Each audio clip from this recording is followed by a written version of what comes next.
Hello scent addicts, welcome to Fragrance Therapy. I'm your host Alam, and looking at my collection, I realized that I had a ton of fragrances from Lattafa's Pride line. The last I counted, it was over 25. If you don't know, Lattafa considers this like their higher end line. They tend to use higher quality ingredients, and they try to amp up the performance as well.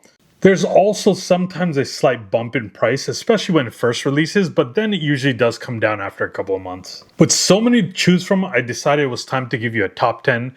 This was way harder than I thought it was going to be because there are so many really good fragrances in this line. But after a lot of deliberation, I was able to narrow it down to 10 that are still worth mentioning, so let's jump in.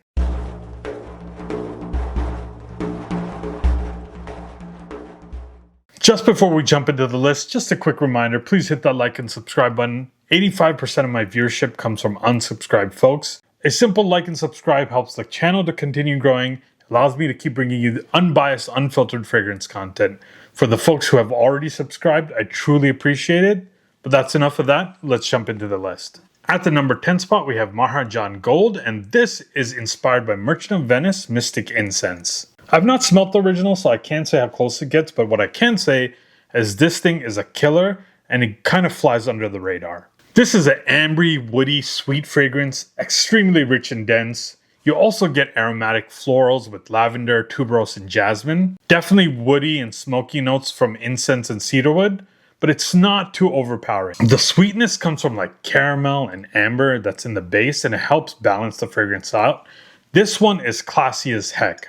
Honestly, I try to think of another fragrance that this reminds me of. The closest I could come up with was PDM's Haltine, but if you took away the oud and added that smoky incense. I would say this one is unisex but leaning masculine. The floral and sweetness still make it a perfectly good option for some ladies, but challenging for those who find smoky notes a bit too masculine. You get decent longevity with this one, but not beast mode. I would say 6 to 7 hours, projection moderate for the first hour or so. Save this for the fall and winter, good for formal events also. This one is a unique scent profile that helps you stand apart. At the number 9 spot, we have a less talked about fragrance from the line, and that's Al Amid. And this is Lattafa's take on Clive Christian's 1872, but this is not a one-to-one, it's more of a twist on that DNA. I love Clive Christian fragrances, so naturally I gravitate towards their clones.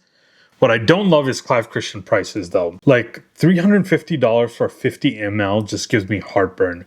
But luckily we have fragrances like these that can scratch that itch. Like I mentioned, this is a twist on the DNA. It takes the fruity, spicy, and aromatics of the original, but it adds leather. Up top, I would say this is a orange and pineapple heavy fragrance with some peppery spices. You also get aromatics with clary sage though. But the leather comes out rather quickly as it dries down, and I would say it almost dominates the scent profile. I love leather fragrances, but I know it can be polarizing. But in this scenario, it's an extremely wearable leather. Not animalic at all, but this one is a strictly masculine scent, so ladies avoid. Now, performance is not great on this one. I would say 5 to 6 hours max. Projection is only moderate. This is versatile though. I think you could rock this all year round. Honestly, it would have been higher on my list if it just performed better. Still, a great sense nevertheless. Next up, we have Art of Arabia 1, which is inspired by Louis Vuitton's Imagination. Fresh, citrusy, aromatic with tea notes. This replaces the neroli from the original with lavender, but you still get that same luxury soapy vibes with this one that you get with Imagination. I know by now there are a ton of Imagination clones out there, but I think this might have been like the first one that got really close. I would say that there are others out there that come a little bit closer to the OG scent profile. For example, Marwa from Arabia Prestige and Essence de Blanc from French Avenue. I think these two have a more prominent tea note.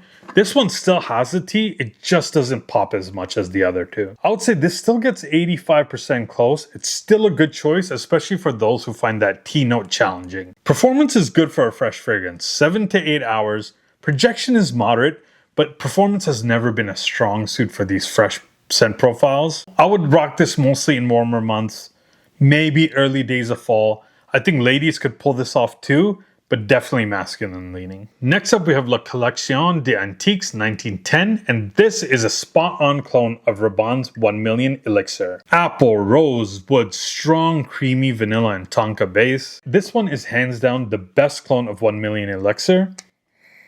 It's kind of scary how close it gets.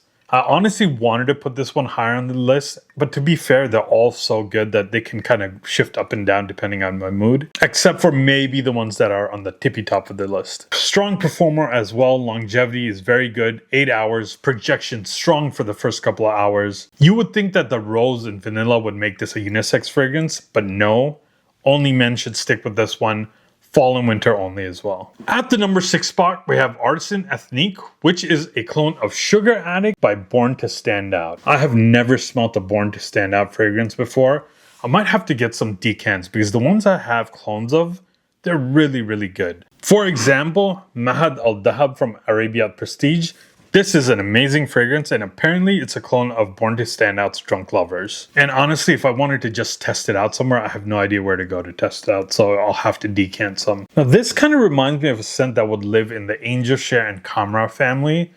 Boozy, sweet gourmand, and spicy notes. You also get notes of rum, cinnamon, sugar, caramel, coffee, and cacao. Drying down in the base, you get vanilla, tonka bean, and cashmere wood. This is definitely less boozy than Angel Share, focusing more on the sweet gourmand notes. This could easily be a flanker in the Kamra line. Longevity is excellent. 8+ hours with strong projection for the first couple of hours. Keep this for the fall and winter, would do great in formal events.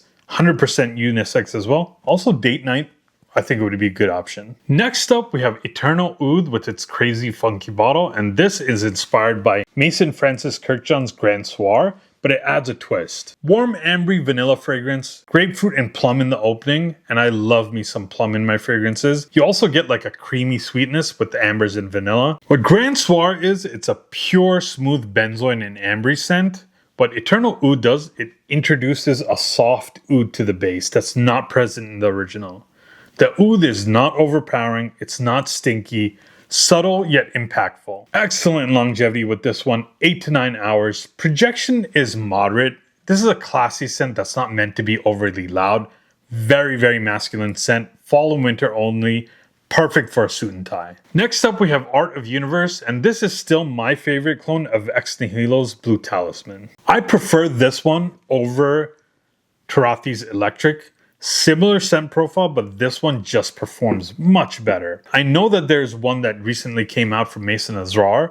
I heard it's really good, but I like this one so much I don't feel the need to get another clone. A fruity fragrance that has a wonderful pear note along with its citruses. You also get some fresh spices with ginger and mint.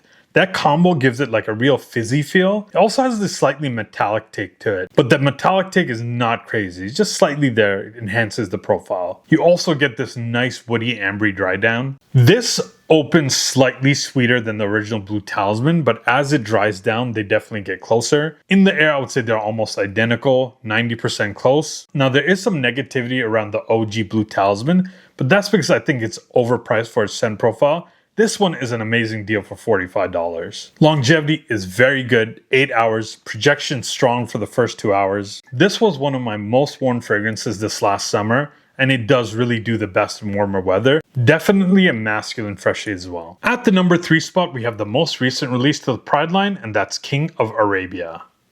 It's been out for a few months, but there's still no solid consensus as to what this is cloning. This lives in the Mason Crivelli's Oud Maracuja space, but is not a one-to-one clone. To me, it feels like they took a little bit of Oud Maracuja and blended it with a hint of Queer Infrarouge. But I also think Lattafa set out to make an original scent, but it just happens to live in that family. This is a oud dominant fragrance. If you don't like oud, stay away. It has 3 kinds of oud. We have Indian, Cambodian, and Thai oud. There's also sweetness from ambers, and there's also definitely some fruits in here, even though it's not listed in the notes. Sweet leather, saffron, and spices as well. When I got this, I was like, do I really need another Oud Maracuja clone? But the more I wear it, the more differences I get. This is a deeper, denser take on the DNA, ultra masculine scent profile. Longevity is good, but not great, 7 hours. Projection also good for the first 2 hours.